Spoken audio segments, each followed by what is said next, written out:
বেশ কয়েকবার হামলা শিকার হয়েছেন, নিন্দনীয় হামলা, সেটা নিন্দা আমরা অক্ষর জানাই, এবং আপনার দলের অনেক নেতাকর্মীও হামলা শিকার হয়েছে এরকম অভিযোগ পাওয়া গেছে। আপনার কি মনে হয় যে, দুটো প্রশ্ন, একটা হচ্ছে যে আপনার দলের অন্য যে কোনো কারোর থেকে বেশি হামলার শিকার হন, ডিরেক্ট হামলা যেটা, এবং দুই নম্বর হচ্ছে যে মানে বিরোধী দলের নেতাকর্মীদের উপর হামলার সংস্কৃতিকে আবার ফিরে আসতে বলে মনে করেন কিনা?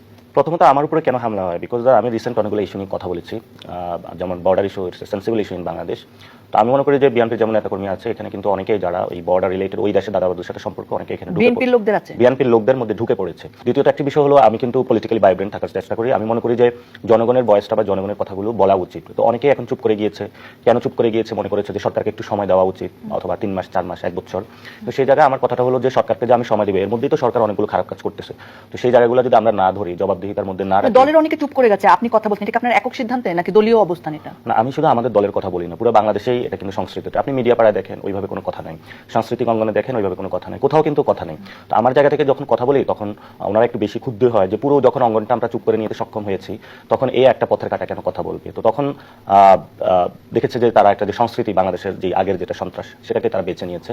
তবে আমি এটা এক্সপেক্ট করি না যে তারা সন্ত্রাসের পথটা বেছে নেবে। আমি মনে করেছিলাম যুক্তি তর্ক সেখানে আসবে, সেখানে কথা হবে, এবং সেই কথার ভিত্তিতেই তারা হলো সেখানে আমারটা যদি সঠিক হয় তাহলে তারা সেটা ফলো করবে, আর আমারটা যদি রং হয় তাহলে তারা যদি সঠিক হয় তাহলে আমি সেটা ফলো করবো, সেটাতে কোনো আপত্তি নেই আমার।